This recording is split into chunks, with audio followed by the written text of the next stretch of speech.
obreros y estudiantes, unidos como antes, obreros y estudiantes, unidos como antes. Ciudadanos, estudiantes del Perú, trabajadores del Perú, quien les habla, también han cruzado las aulas universitarias en los años 80. No hay victoria si no hay lucha, no hay lucha sin victoria. Transportistas, estudiantes universitarios, frentes de defensa, empresarios, mototaxistas, taxistas, bodegueros, mercados, asentamientos humanos, familiares de víctimas, la red de ollas comunes, colectivos LGTBIQ, trabajadoras sexuales y miles de peruanos y peruanas han acatado esta semana un paro nacional histórico. Qué hermoso te ves, Perú, cuando luchas. Es en esta unión de peruanos y peruanas de distintas procedencias territoriales y de clase que se abre una grieta en ese régimen del 23 que gobierna de forma autoritaria, dictatorial e ilegítima y que parecía invencible. Y lo parecía gracias a ese pacto que gobierna. Porque no solo es Dina Boluarte y sus ministros en Palacio de Gobierno. No es solo un congreso mafioso cooptado por lo peor de la política peruana en forma de fujimorismo, de ultraderecha, de conservadores reaccionarios o de falsos izquierdistas y tibios cómplices que aceptaron el juego de la reacción peruana cuando ponía todos sus esfuerzos en derribar al presidente legítimo Pedro Castillo. El régimen del 23 es más amplio que estas dos instituciones, el gobierno y el Congreso. El régimen del 23 es también ese poder judicial o ese ministerio público que se aliaron para inventarle casos a Pedro Castillo primero y con los grupos del poder después para ponerle la banda presidencial a Dina Boluarte y mantenerla hasta hoy, más de año y medio después. El régimen del 23 es también esas fuerzas armadas que sacan sus tanques amenazantes contra la gente que solo ejerce su derecho a protestar contra los verdaderos criminales que se sientan en ese Congreso. El régimen del 23 son esos militares que ejecutaron extrajudicialmente a nuestros hermanos y hermanas en Ayacucho y en Puno a inicios del año 2023.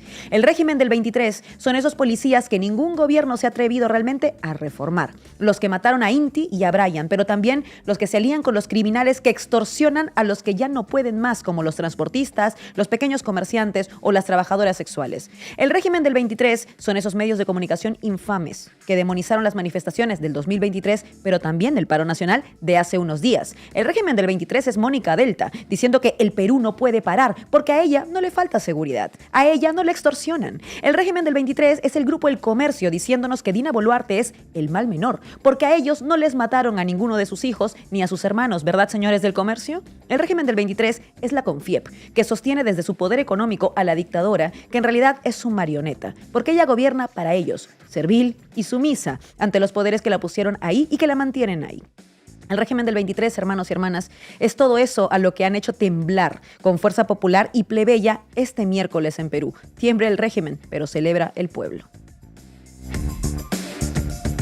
En mi Perú han parado en Lima, en Huánuco, Huancayo, Piura, Huancavelica, Puno, Arequipa y muchísimos lugares más. Hemos visto hermanos del norte unidos a los del sur, que llevan mucho más tiempo marchando, pero siguen haciéndolo y han logrado que su lucha sea mayoritaria y llegue por fin a todo el territorio peruano. Y más allá de las imágenes históricas de la fuerza pujante de un pueblo que no se deja oprimir por la hidra corrupta y abusiva que nos gobierna, es normal que nos preguntemos qué une a todos estos peruanos y peruanas que hoy están poniendo el país patas arriba y le están diciendo al régimen de Boluarte que su tiempo se acabó.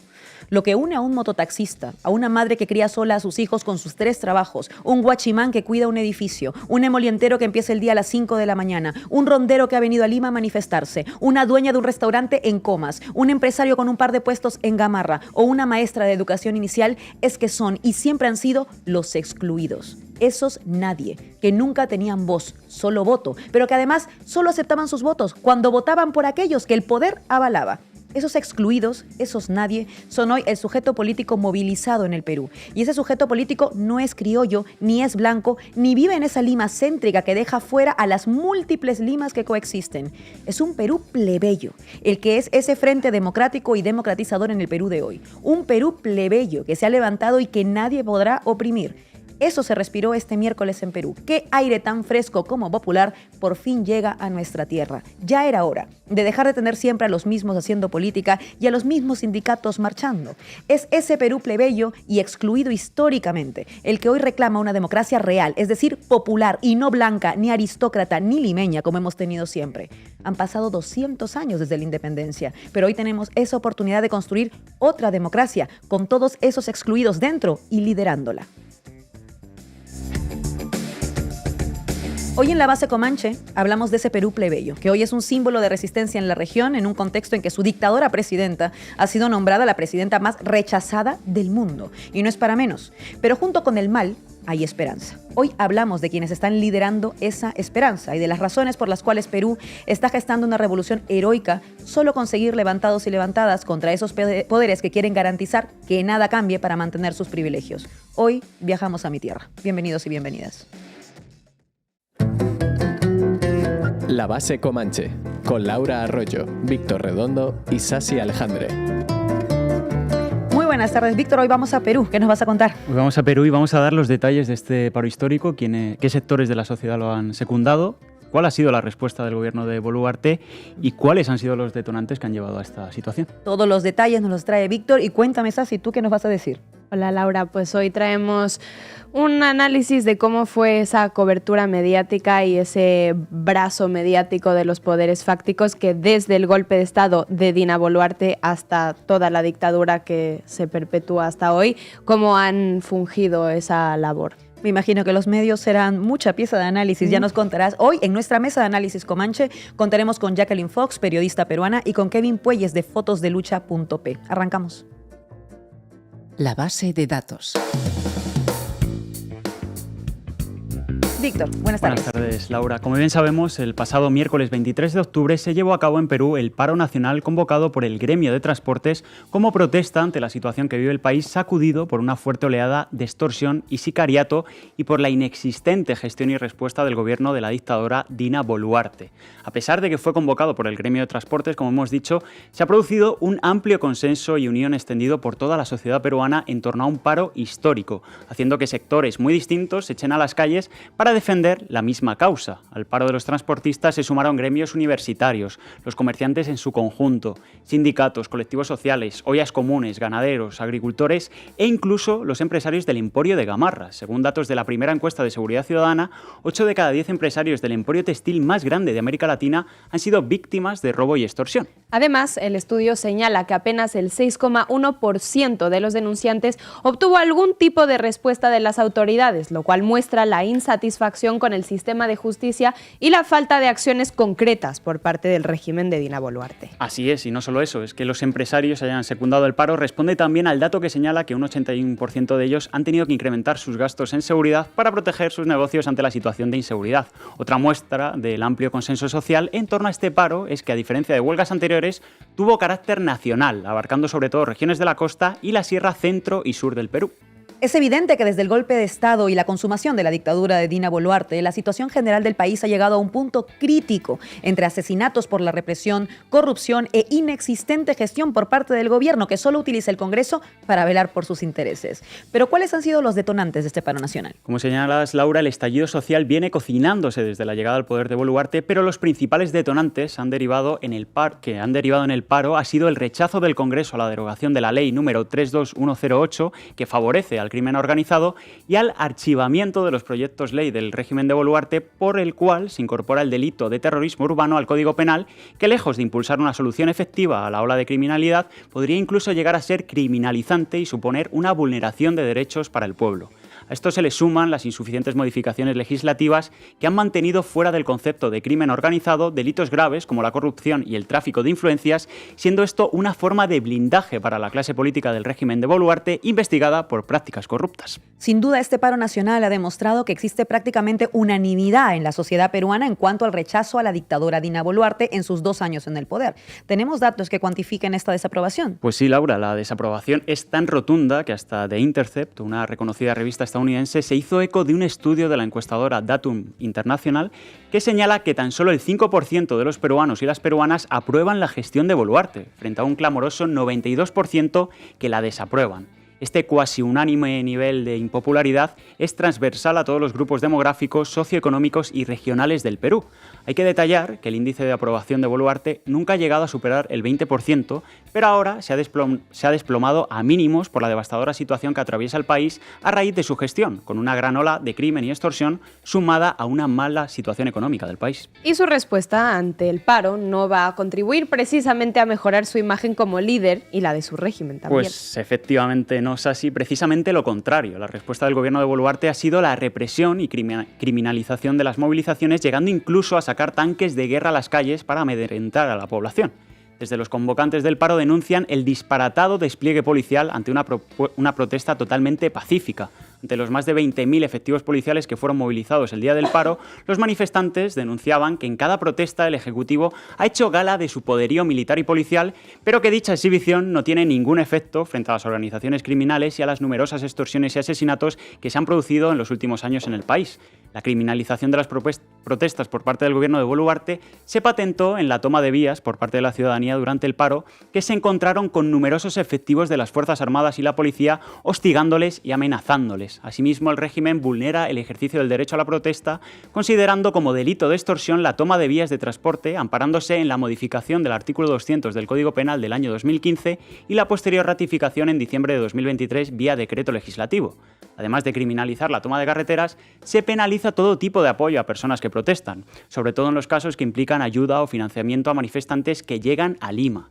Precisamente, el año pasado, Dina Boluarte solicitó una legislación para que cualquier persona u organización que muestre solidaridad con las protestas sea investigada por incitar delitos de disturbios y entorpecimiento de los servicios públicos. En el Perú, la protesta es una medida extrema que ha tenido que tomar la población ante la dictadura de Boluarte, porque se han agotado previamente todas las opciones de diálogo y de negociación posibles ante el abuso por parte del Estado y su pasividad legislativa en el Congreso para atender a las demandas de la ciudadanía. Es por ello que el pueblo peruano en su conjunto ha salido a las calles para hacer respetar sus derechos. Y esta situación límite que ha provocado el estallido social en el Perú se ha venido cocinando desde el golpe de Estado a Pedro Castillo y la llegada al poder de la dictadora Dina Boluarte, transformando profundamente el escenario político en el país.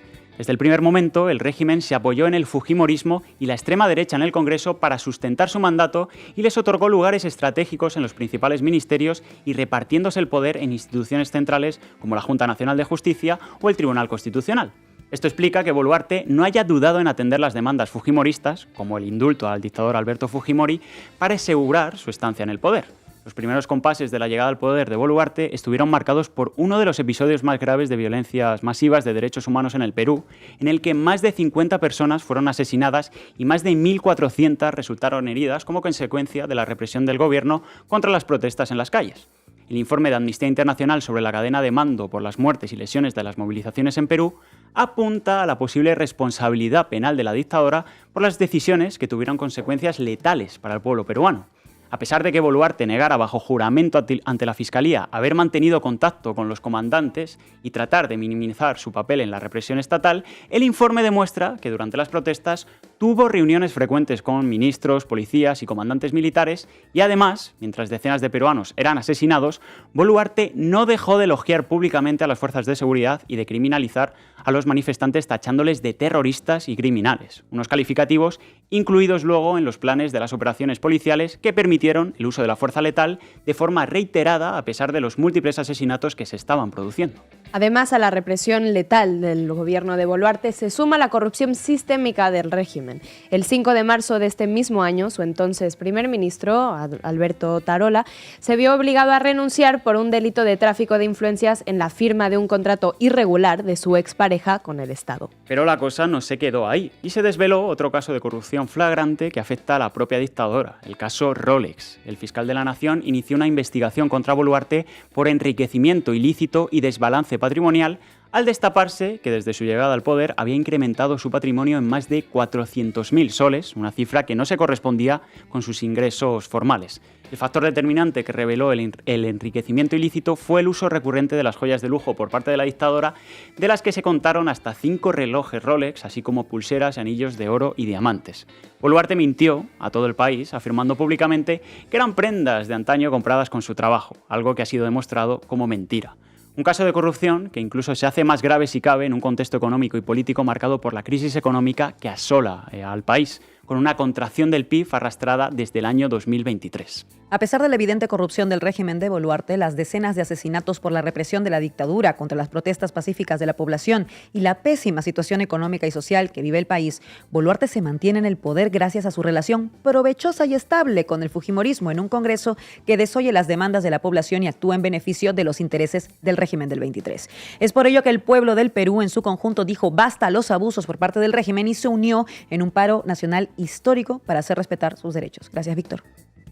La policía ha tenido una conducta inmaculada durante esos 2 días. Han resistido la violencia del otro lado y ahí están los videos.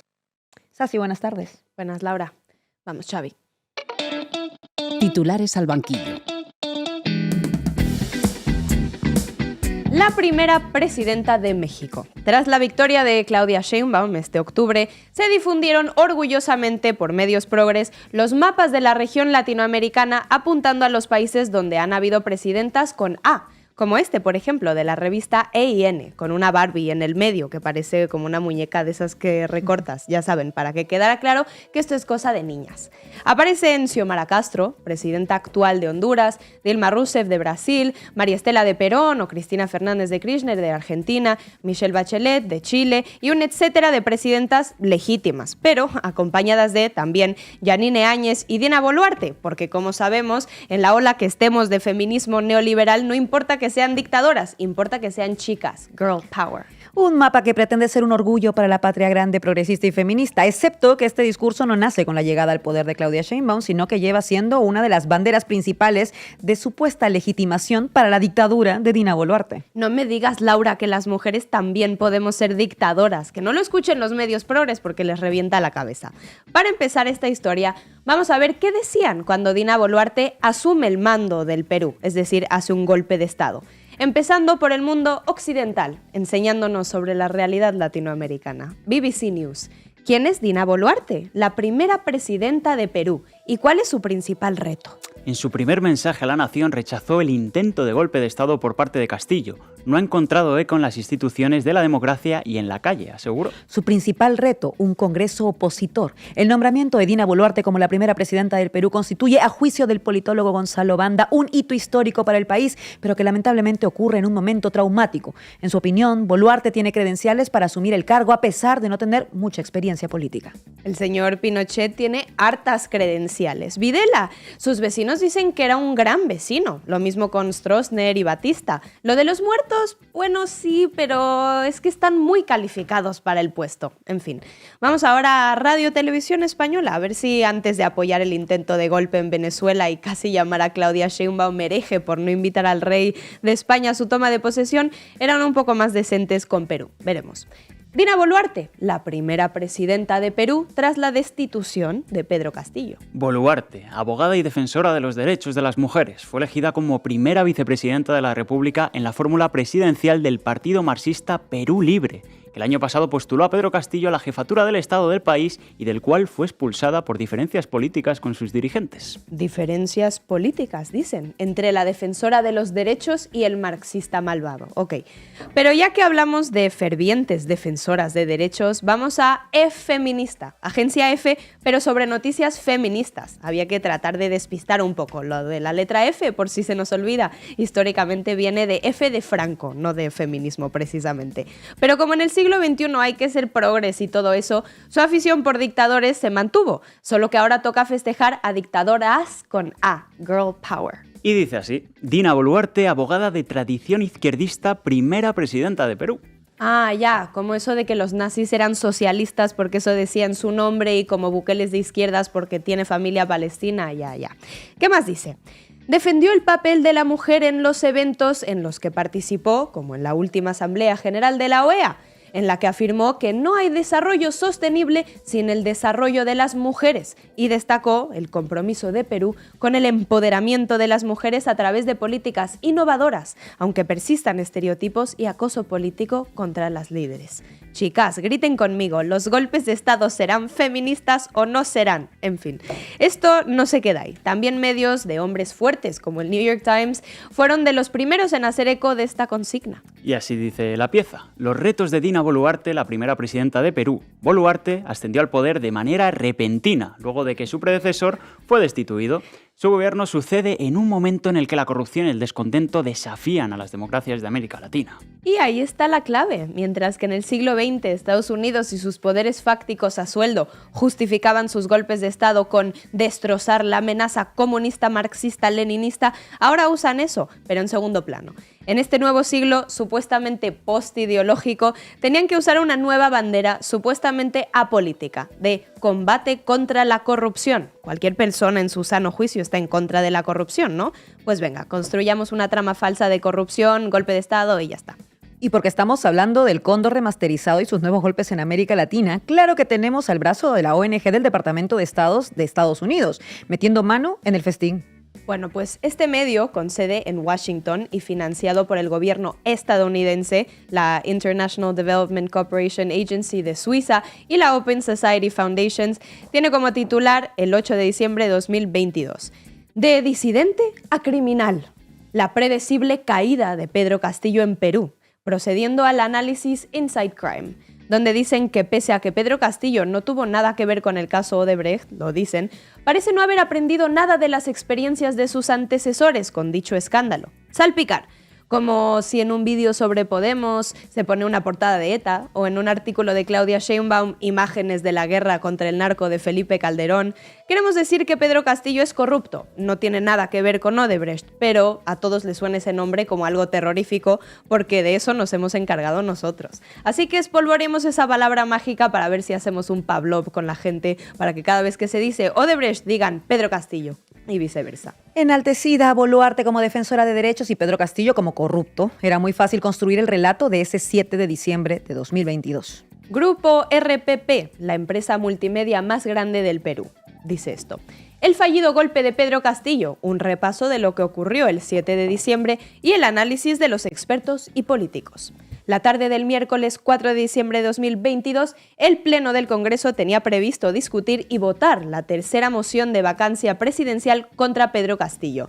Un breve inciso. Esta fue la tercera vacancia presidencial contra Castillo por, cito, incapacidad moral, algo así como los cargos de influjo psíquico contra Correa. Y sigue, refiriéndose a Pedro Castillo, a continuación, con manos temblorosas, visiblemente sudoroso y con voz entrecortada, anunció su golpe de Estado.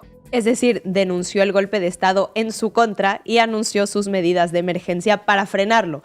Pero como hemos dicho, la batalla cultural de la derecha es robarnos nuestro imaginario. No valía salir a los medios a decir, no es cierto que estamos perpetrando un golpe de Estado contra Castillo. Era mejor decir, el que está perpetrando el golpe es Castillo, contra nosotros, contra el pueblo. De medios oligárquicos coludidos en el golpe judicial, militar y mediático se esperaba. Pero lo peor del caso fue tal vez que desde algunas izquierdas se compró también ese relato. Por ejemplo, agrupaciones feministas que, tal y como en el golpe de Estado a Evo Morales o el intento de golpe contra el PSUV ahora en Venezuela, decían que estaban bien los golpes de Estado contra machirulos y que solo se ataca a Yanine Áñez y a Boluarte por ser mujeres. Lo de genocidas y dictadoras, esos son bulos machistas. Bueno, pues eso mismo dijeron las ministras peruanas de Cultura, Leslie Orteaga, y de Desarrollo Agrario y Riego, Jennifer Contreras. Y otra vez cuando estalla el escándalo de los Rolex de Boluarte, como dijo Víctor, que preguntan, es porque es mujer, ¿verdad? Pero también los medios internacionales que pasaron de irse de puntillas a directamente comprar el marco de autogolpe de Castillo, como Euskal Televista, intento de golpe de Estado en Perú por Pedro Castillo y el nombramiento de la nueva presidenta, Dina Boluarte. Y ya en las del golpe, cuando arrancan las manifestaciones para proteger la presidencia democráticamente electa de Castillo y las fuerzas de Boluarte empiezan a masacrar al pueblo, es Víctor Santisteban el primer manifestante asesinado por la policía en Lima de la dictadura de Dina Boluarte.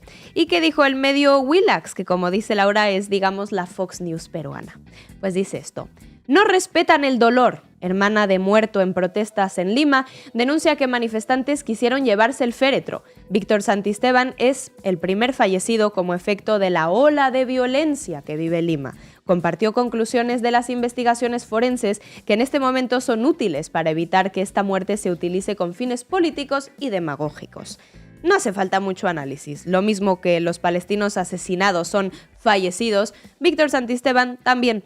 Luego explotan, ellos sí, a su hermana para culpar a los manifestantes. Pero claro, no reportan que su hermana también dijo que Víctor no es un fallecido, es un asesinado. Y que no murió por una pedrada de otro manifestante, como estos mismos medios dijeron, sino por una bala de la policía, como lo demostró después el medio Huayca con el video de las grabaciones oficiales que no voy a mostrar aquí. Medios del Perú e internacionales dijeron lo que se suele decir. Los manifestantes son violentos, terroristas y las muertes se dieron por encuentros entre ellos y la policía. Pero muy curioso, como reportó nuestro compañero Julián Macías, en vísperas de estas masacres, los tweets más vistos con la palabra Perú en el mundo venían de miembros del lobby ultraderechista a Atlas Network. Llámese Díaz Ayuso, Agustín Laje, Cayetana Álvarez de Toledo, Javier Milei, Álvaro Uribe, Vicky Dávila, etc. Mientras que en México se viralizaba con ayuda de estos mismos lobbies y sus fábricas de bots el hashtag #SiguesTúAMLO. Porque a todos los que apoyaron al golpe de Estado y las masacres de Dina Boluarte, el golpe y las masacres de Áñez en Bolivia o las guarimbas quemando a personas vivas desde la izquierda, ya les digo que si dejamos que uno caiga, van a ir a por todos los demás, incluidos nosotros. Pero aunque Pedro Castillo sigue injustamente encarcelado, el pueblo del Perú sigue resistiendo. Ahora estamos viendo el siguiente de muchos paros en el Perú. Este paro nacional está protagonizado también por la Asociación de Mártires y Víctimas de la Masacre de 2023, que exigen justicia para sus familiares asesinados el 9 de enero de 2023 y durante lo que va de la dictadura de Boluarte, bajo consignas como obreros y estudiantes unidos como antes. Gremios sindicales también se unen para exigir la renuncia de Boluarte, maestros y trabajadores que denuncian los costes medioambientales de la minería, etc. Por un Perú en paz, corean muchos, en paz de dictadura, en paz de extorsiones y demás masacres. Pero los medios oligárquicos no pueden ocultar que hay un paro nacional. Pero en vez de eso, invitan a sus platos de televisión a voceros de los parados del transporte público para decirles que dejen de parar. Sí, que están bien que los mate, pero Perú no puede parar, dice Mónica Delta. Esa frase que vienen coreando todos los medios y fichitas de Boluarte ante un pueblo que pide simplemente que los dejen de matar. Pero también en sus informativos pintando el paro como perfectamente apolítico, que simple y sencillamente pide seguridad, como si fuera algo espontáneo y nuevo, que Perú parara, que Perú protestara. Cuando hace unas semanas apenas también se tomó la Universidad de San Marcos en protesta contra la dictadura, misma que ha sido violentamente reprimida e invisibilizada en la prensa. En fin, como el movimiento estudiantil del 68 en México, que la prensa quiso esconder como si no pasara nada. Pero la realidad es que el Perú se está alzando contra la dictadura y nos tendrá a toda América Latina respaldándola. Gracias, así. Gracias, Laura. Tenemos que proteger la vida y la tranquilidad de los 33 millones de peruanos. Puno no es el Perú. Hoy contamos en la mesa de análisis Comanche con Jacqueline Fox, periodista peruana, y con Kevin Puelles de Fotos en Lucha.pe. Arrancamos.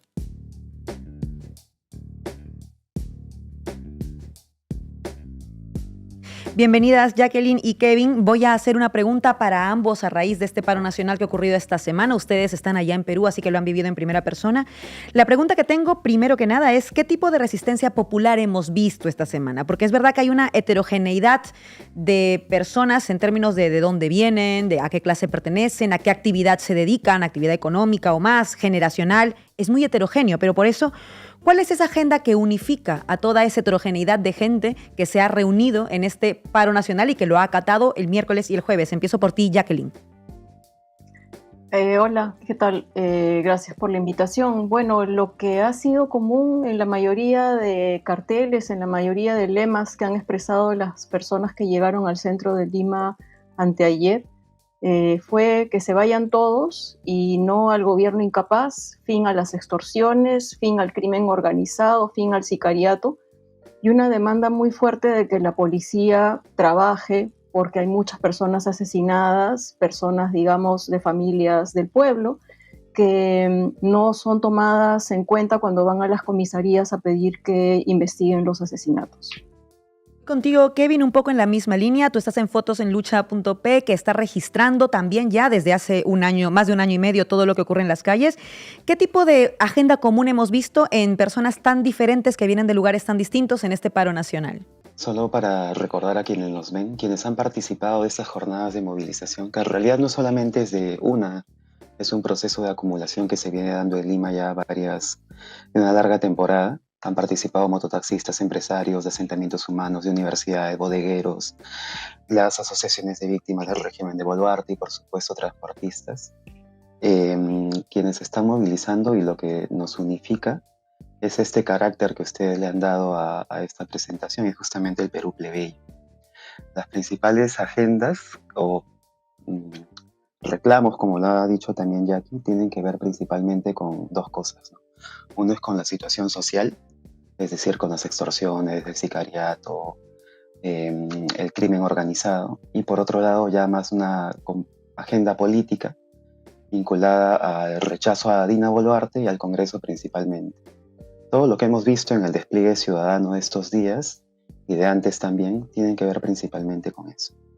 Bueno, yo les quería preguntar a los dos más por el papel mediático. Vemos que cuando empezó a gestarse el golpe de Estado de Dina Boluarte, los medios cacareaban que era feminista, que era un avance progresista para la región y para el país tener a una presidenta, pero progresivamente hemos visto cómo su papel se ha visto un poco en conflicto, que están teniendo que aceptar que la aprobación baja, que están teniendo que aceptar los paros y la crisis que transcurre en el país. Entonces, ¿qué sigue para este papel mediático? Que ya no solo viene desde los medios hegemónicos estadounidenses o proestadounidenses o de la derecha peruana, pero también ya hemos visto, por ejemplo, que los medios chinos están incluso metiendo un poco mano y enalteciendo, o por lo menos dándole voz a Dina Boluarte. Entonces, Jacqueline. Pues diría que los medios se dan cuenta que tienen un gran rechazo en la mayoría de la población. La desconfianza en los medios peruanos empezó a caer en el año 2020, en las movilizaciones que terminaron con la renuncia de un gobernante de transición que se llama Manuel Merino. Entonces, desde entonces, la credibilidad de los medios ha sido muy puesta en cuestión en las movilizaciones desde entonces. Siempre hay algún cartel que dice prensa basura.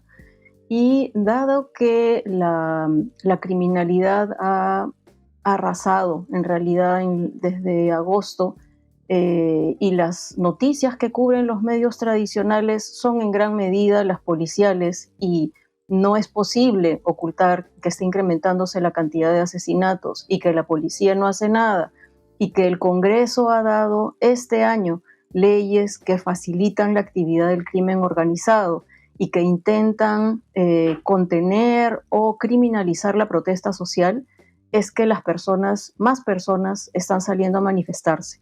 Entonces, los medios no están pudiendo evitar esto porque cada vez es más explícito que el régimen autoritario que conforman el Ejecutivo con la supuesta cabeza de Boluarte y el Congreso han facilitado esta mayor actividad de las bandas criminales, ¿no? Porque han dado normas recientemente que interfieren con la actividad de los fiscales cuando van a hacer allanamientos, y también hubo un intento de aprobar una nueva ley que le llamaban la Ley de Terrorismo Urbano, que criminalizaba el bloqueo de vías. Eso finalmente lo tuvieron que retirar del proyecto de ley porque circuló de manera muy, muy explícita, especialmente, no solamente en los medios tradicionales, sino también en otras iniciativas de comunicación donde las personas están informando en TikTok, en YouTube, etc. Entonces, yo diría que los medios han cambiado un poco en los últimos meses su posición hacia el régimen autoritario, pero hay también muchas otras opciones independientes e incluso opciones de comunicación activista por donde las personas están informando. Kevin, lo mismo, ¿por dónde va el papel de los poderes mediáticos? Desde que se le hizo el golpe al presidente Castillo en diciembre de 2022, creo que para la población quedó claro a qué papel jugaban los medios de comunicación hegemónicos, ¿no? Acá le decimos en jerga la prensa mermelera, y creo que si bien están tratando de acomodarse en la última temporada, ya es inevitable que se asocie a la prensa a un rol que juegan dentro del ejercicio de poder, dentro del juego de poder. Yo destacaría más bien el crecimiento de la prensa alternativa, popular, ciudadana, como la que hace Jackie o como la que hacemos en Fotos de Lucha o en otros espacios, que de alguna manera estamos cubriendo o atendiendo una otra voz que los medios hegemónicos no representan o no colocan, de este llamado Perú plebeyo que es en el que participamos. Yo pondría como ejemplo algunas cosas, ¿no? Por un lado, las grandes ausencias de cobertura a momentos clave del proceso que estamos viviendo en el Perú. Desde las movilizaciones del periodo diciembre de 2022, abril 2023, hasta los procesos más bien de convocatorias desde la actual coyuntura, al menos en Lima o en la costa peruana. Lo hemos visto también recientemente cómo se ha comportado la prensa hegemónica durante la toma de San Marcos la semana pasada, o incluso en los primeros paros que ha habido. Entonces, creo que hay esa situación, un desgaste, un declive de la prensa tradicional peruana y en contraparte el crecimiento de la prensa alternativa, popular, ciudadana. Hay mucho acceso también. Lo hemos visto estos días, por ejemplo, en los paros, en las jornadas de paro, transmisiones a través de redes sociales que han durado al menos 4 o 5 horas, protagonizadas por los mismos manifestantes o por personas como Jackie o como mi caso, que lo hacemos desde la manera alternativa más o menos consistente, ¿no? Por otro lado, una manera en la que podemos ver el declive de algunas banderas o palabras o encuadre que nos ponía la prensa hegemónica es cómo esto que acá llamamos el terruqueo ha venido también cayendo. Esta palabra terrorista que se ha usado durante tanto tiempo, a fuerza de ser sobreexpuesta, de a poco se ha ido vaciando de significado, de manera que al día de hoy podemos escuchar tanto desde el régimen de Boluarte como desde el Congreso o algunos periodistas hablar de una diversificación del uso de la palabra terrorista, ¿no? Se ha usado terrorismo de imagen, terrorismo mediático, terrorismo urbano, etcétera, lo cual nos da muestras también de cómo se ha vaciado de sentido. Y eso está sucediendo con la prensa y también con sus voceros, con sus principales figuras. El descontento ciudadano está provocando, además, gracias a Dios, que las personas busquen información de manera consistente en otro tipo de plataformas. Y eso está sucediendo, eso ya es una realidad en el Perú. Jacqueline, Kevin, lo primero, gracias por estar hoy en la base Comanche. Y yo querría volver al paro nacional del miércoles y a la respuesta del gobierno, porque el Perú viene de unos primeros compases de la dictadura de Boluarte que dejaron 50 asesinados y 1.400 heridos por la represión brutal contra las protestas. Entonces, mi pregunta es si en este paro nacional histórico del miércoles ha habido alguna línea de diferencia o continuidad en cuanto al discurso criminalizador y también en cuanto a la respuesta en las calles por parte del gobierno de Boluarte. Jacqueline. Ha habido alguna diferencia porque esta vez, si bien han salido más de 10.000 policías y 3.000 militares el día del paro, el 23 de octubre, salieron a patrullar, según ellos, para evitar que causen desmanes y vandalismo.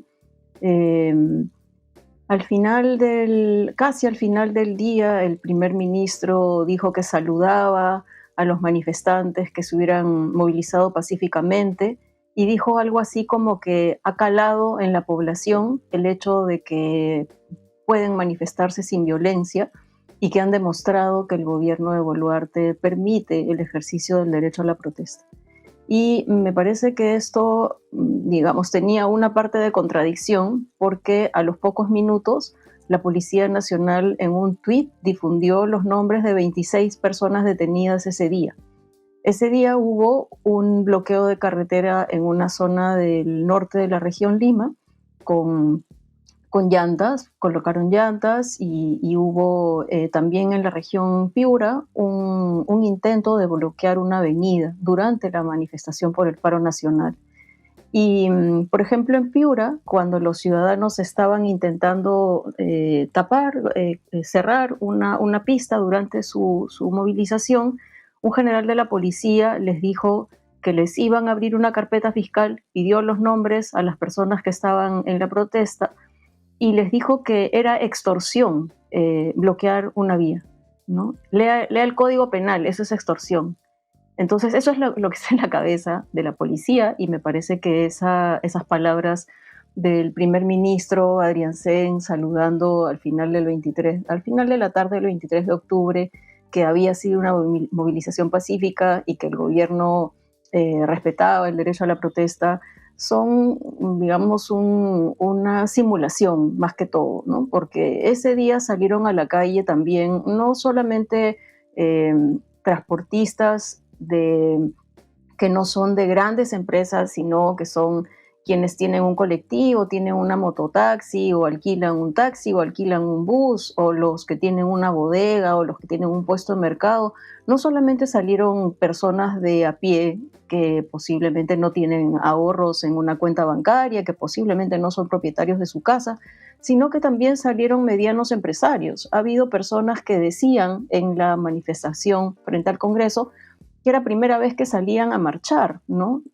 Pueden ser posiblemente personas que le pagan la universidad a sus hijos, que sí tienen algún capital importante y estaban saliendo por primera vez porque sus negocios y ellos mismos, la vida de ellos mismos está siendo amenazada. Entonces, el gobierno me parece que ha simulado esta vez porque ha habido sectores de la población que antes no han estado saliendo a protestar contra el gobierno, pero ahora de manera muy contundente y muy homogénea, el mensaje que están dando es que no quieren más ni a este Congreso ni a este Ejecutivo por incapaces, ¿no? Entonces, mi impresión es que en el verbo, ¿no? En el discurso, el gobierno no ha salido esta vez de manera tan firme a criminalizar la protesta, pero en los hechos, en la actuación de la policía, vemos que la misma idea de criminalizar la protesta continúa. En la misma línea, Kevin, ¿cómo describirías la respuesta del gobierno ante el paro nacional del miércoles y qué líneas de continuidad y diferencia hay con la respuesta de las protestas de los primeros compases del mandato? Claro, como bien dice Jackie, el régimen de Boluarte ha hecho una simulación, la cual la hace muy mal. O sea, el régimen de Boluarte simula y disimula muy mal la mirada que tiene respecto de las movilizaciones, respecto del país y sobre todo sobre el Perú plebeyo, que es el que se está movilizando principalmente desde diciembre de 2022 y que no ha parado. Esta simulación y este esfuerzo por disimular, que es hecho muy mal, de hecho, creo que está desprestigiado, ¿no? Se está venido a menos, es algo que no se puede sostener. O sea, son narrativas que no se pueden sostener a día de hoy. Solamente para recordar un poco la trayectoria y el comportamiento del régimen de Boluarte, ya al menos en este contexto, hablamos de los últimos meses, veamos cómo se ha comportado con estas movilizaciones, ¿no? O en general, el aparato estatal, incluso regional. Voy a citar algunas movilizaciones que han habido.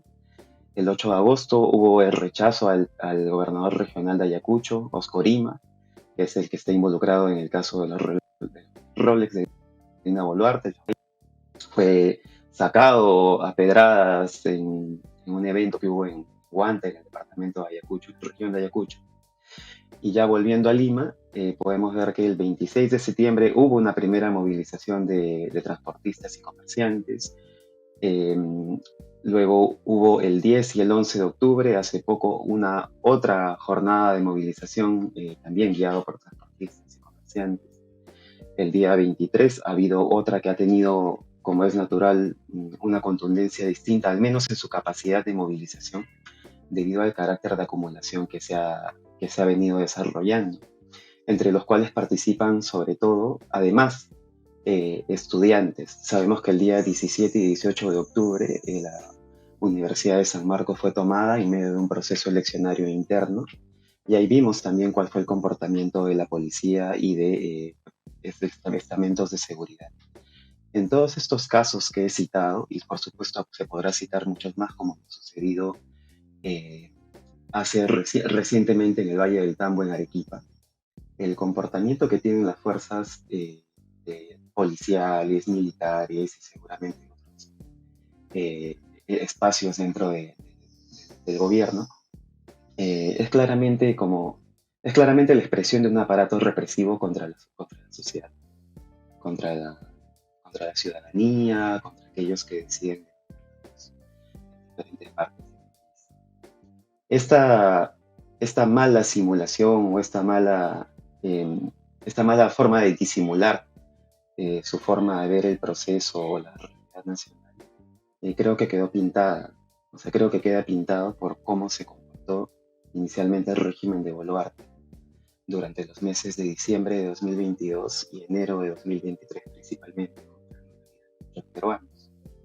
Y creo que eso es en realidad lo que caracteriza el comportamiento, o al menos los enunciados ante prensa, de los ministros y de Dina Boluarte, ¿no? Es una mala simulación y una mala forma de disimular.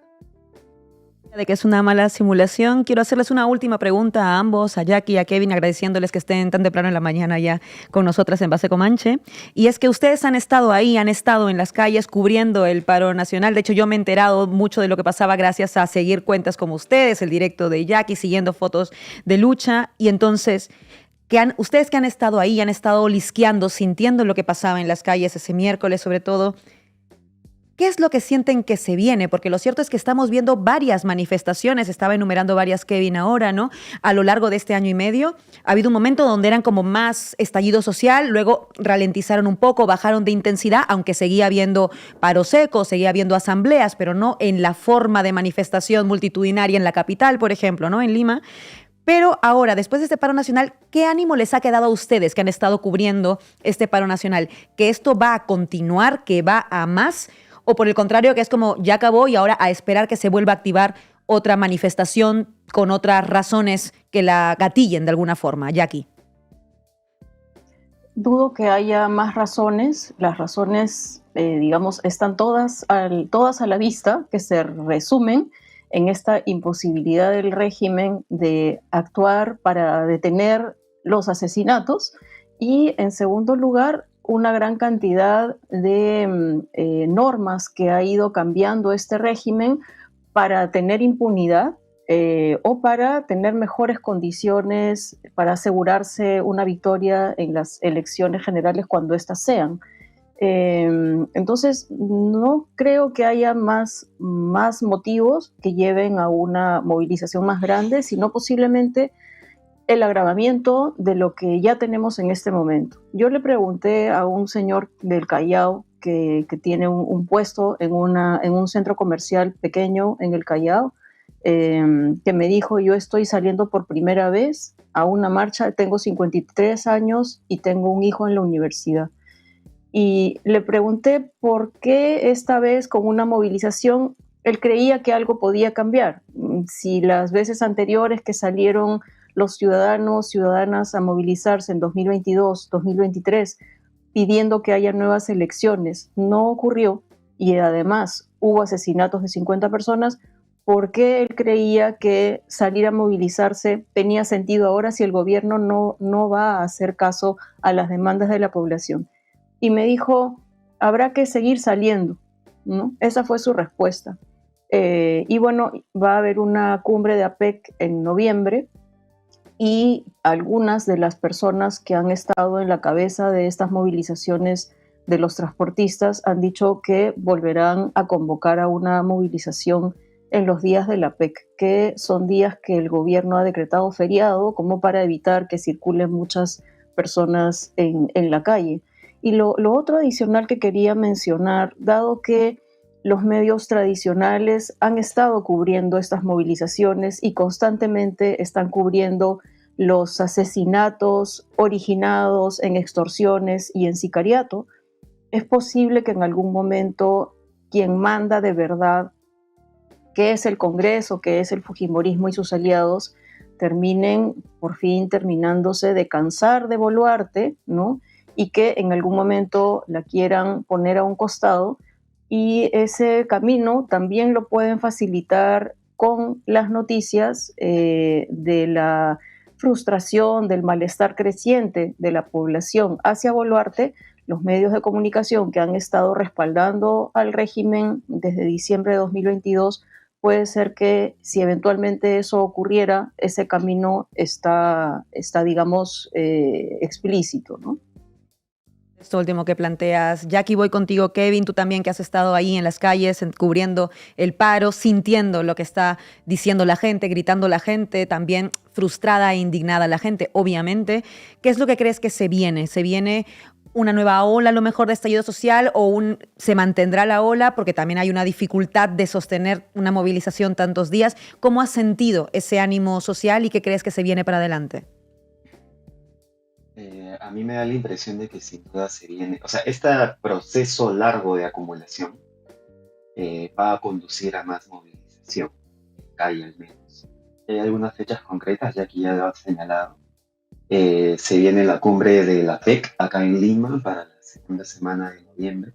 Va a haber movilización ahí, que se está convocando de diferentes. Yo señalaría algo más bien, a nivel ya más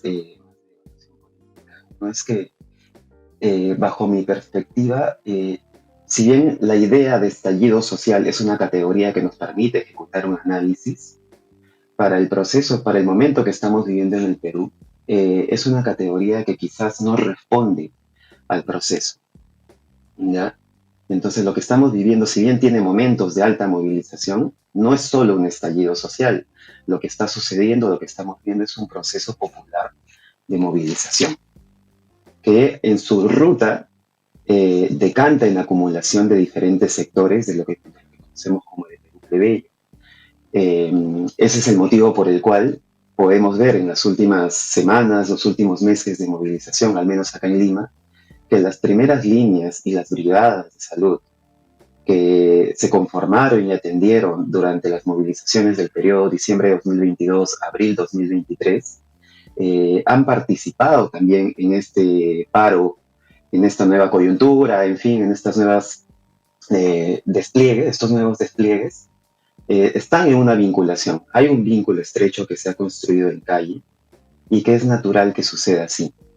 Entonces creo que, por un lado, sí hay que verlo más bien como un proceso, entenderlo desde la categoría de proceso popular, que incluye una ruta de acumulación y no solo como un estallido social, que entiendo es un lugar común de análisis, incluso para las ciencias sociales, pero creo que esa mirada nos ayuda mucho más a entender qué es lo que está sucediendo y cómo es que se expresa en calle sobre todo.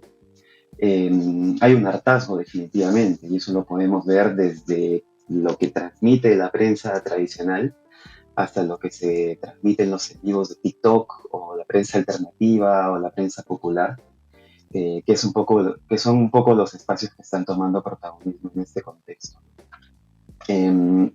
Acá otro peligro que hay es que el punto muerto en el que estamos sea insostenible. Muchos anhelamos, y lo expreso un anhelo en realidad, es que esta ruta, este proceso popular largo que incluye acumulación, decante a proyecto político. Y no hablo de partido solamente, ¿no? Sino hablo de una construcción de proyecto político plebeyo que un poco ya empieza a mostrar su germen. Y el germen es que los diferentes espacios que se han movilizado por diferentes motivos desde diciembre de 2022 y seguramente antes, empiezan a conectarse.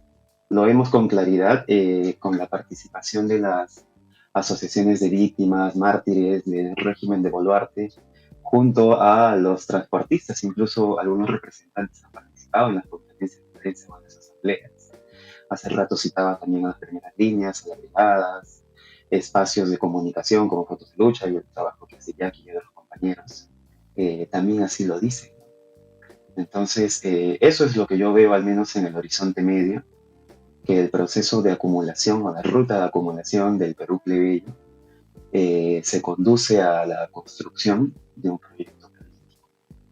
No sé si partidario, pero sí al menos un proyecto político, ¿no? Lo que nos otorgue una mirada plebeya, un horizonte de época, digamos, medianamente consistente. Y creo que por ahí va un poco la cosa. Un proyecto político emancipador y democrático. En cualquier caso, me quedo con la idea de proceso popular de movilización que apunta Kevin, porque creo que en efecto ayuda a entender el proceso histórico que está viviendo en este momento también mi queridísimo Perú. Muchísimas gracias, Jacqueline Fox, periodista peruana, y Kevin Puelles de fotosdelucha.p por estar con nosotras en Base Comanche. Y nosotras hemos llegado ya al final de nuestro programa y como siempre los dejamos con una canción, esta vez con un temazo de los Jaris de Huancavelica llamado Dina Balearte. Nos vemos la próxima semana.